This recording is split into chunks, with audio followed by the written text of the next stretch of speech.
রাধে রাধে, হরে কৃষ্ণ। নমস্কার প্রিয় বন্ধুরা, রাধারানীর সংসার থেকে স্বাগত জানাই। আজকে আমি বানাবো 10 টাকা সুজি দিয়ে সীতাভোগ। তবে তোমরা এই ভিডিওটা প্রথম থেকে শেষ পর্যন্ত দেখতে থাকো। এখানে 10 টাকা সুজি নিয়ে এসছে। এই 10 টাকা সুজি দিয়ে খুব সুন্দরভাবে সীতাভোগ বানানো যায়। তবে আমি আগে এখানে উনানের জল চাপিয়ে দিয়েছি, জলের মধ্যে এটা দিয়ে দেবো।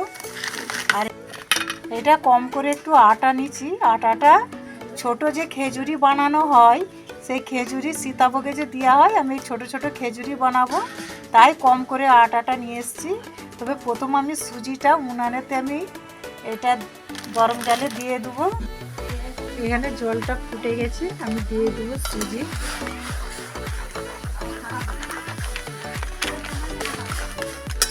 এটা ভালোভাবে সিদ্ধ করে নিতে হবে। এখানে সুজিটা খুব সুন্দরভাবে হয়ে গেছে, দেখুন সাদা ধপধপ করছে, আর ডোটাও খুব সুন্দরভাবে হয়ে গেছে। আমি এবার ঢেলে নেব থালার মধ্যে।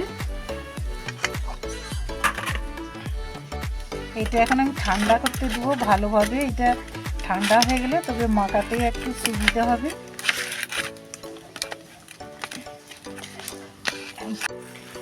এখানে চিনি সেটটা করে নেবো। আমি দিয়ে দেবো চিনি 250 গ্রাম। চিনি সেটটা হোক, আমি এখানে এটা মাখিয়ে নেবো আটাটা। তবে আটাটাতে আমি একটু বেকিং সোডা দেবো, তবে পরিমাণ মতন কম করেই দিচ্ছি। তবে আছে এটাই, আমি কোনো কিছুই ব্যবহার করব না। তবে আমি একটু হালকা করে নিকোইক দুধ দিয়ে এটা মাখাবো।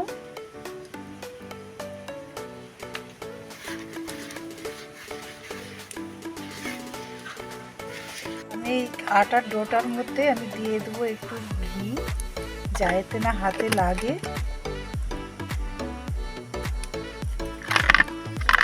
আমি কম করে ডোটা করব, কেন ছোট ছোট করে মিষ্টিটাকে করতে হবে। একটু হাতেতে এটা জড়াবে না ঘি দিয়ে দিলে। সুজিটাকে এবার আমি ভালো করে এটা মাখিয়ে নেব হাতের এইটা দিয়ে পাশ দিয়ে ভালো করে, যাইতে না একটু আর থাকে। আমি ভালো করে একদম নরম করে এইটাকে ডোটাকে ভালো করে সাইজ করে নেব। আমি সুজির ডোটার মধ্যে দিয়ে দেবো 1 চামচ ঘি, দিয়ে আবার এটাকে ডোটা ভালো করে আমি মাখিয়ে নেব। ঘিটা দিলে হাতেতে একটুও লাগবে না, ভালোভাবে খুব সুন্দরভাবে ডোটা হয়ে যাবে।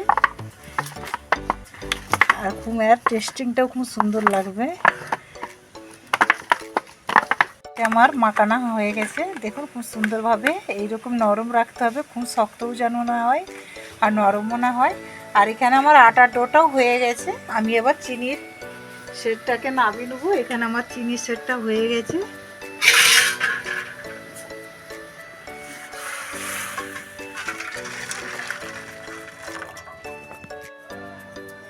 এইখানে আমি হাতে একটু ঘি মেখে নেব। আর এই ডোটা ছোট ছোট করে একদম নেব, কেননা এটা তো সীতাভোগের উপরে দেওয়া হবে ছোট ছোট করে। তবে একটু লম্বা লম্বা করে নেব। আমি এইভাবে সবগুলো তৈরি করে নেব।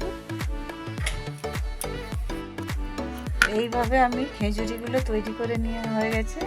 আর এখানে উনানে আমি কড়াতে তেলও দেওয়া হয়েছে, দেখুন তেলটা গরম হয়ে গেছে। আমি কড়ার মধ্যে ছেড়ে দেবো।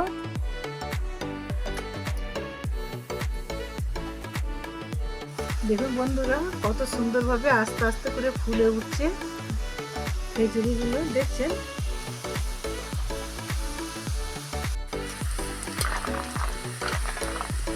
খুব সুন্দরভাবে খেজুরিগুলো হয়ে গেছে।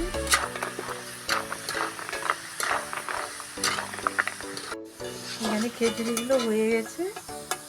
আমি দিয়ে দেবো এবার চিনির সেরেতে। দেখো,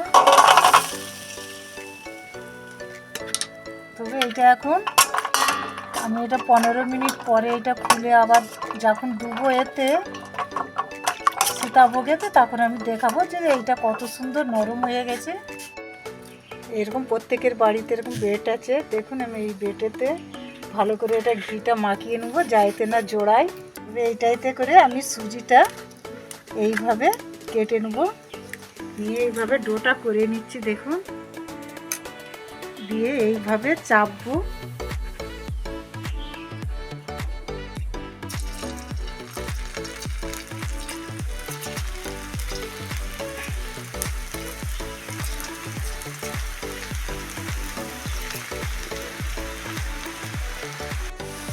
দেখুন এইভাবে সাদা হয়ে ভেজে নিতে হবে, তো বেশি লাল করলে হবে না। এইভাবে সবগুলোকে আমি ভেজে নিচ্ছি। দেখুন, দিয়ে আমার এটা ভাজা হয়ে গেছে।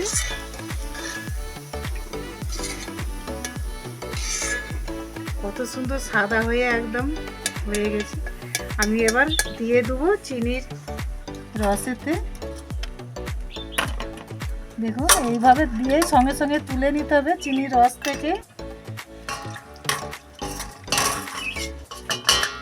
দেখছেন পুরো সীতাভোগের মতনই একদম কালারটা এসে যাচ্ছে।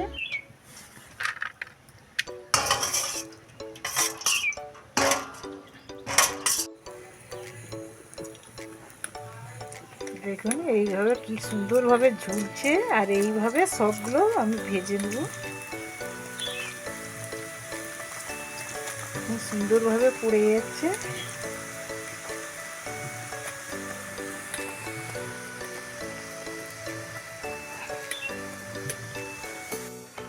হরে কৃষ্ণ। দেখুন খুব সুন্দরভাবে ঝরঝরে একদম সীতাভোগটা বানানো হয়েছে। আর এখানে আমি যে খেজুরিটা করেছিলাম, খেজুরিটা দেখুন একদম নরম হয়ে গেছে আর খুব সুন্দরভাবে ফেটে যাচ্ছে। তো খেজুরটা আমি এর উপরে উপরে দিয়ে দেবো। এখানে সত্যিকার সুজির সীতাভোগ খুব সুন্দরই হয়। আর দেখুন একদম ভাঙতেই খুব সুন্দরভাবে হয়ে গেছে। এটা রসে ডুবোতেই শক্ত হয়ে গেছে সুজিটা। তবে এই সুজির সীতাভোগটা যদি ভালো লাগে, লাইক কমেন্ট শেয়ার করবেন। হরে কৃষ্ণ।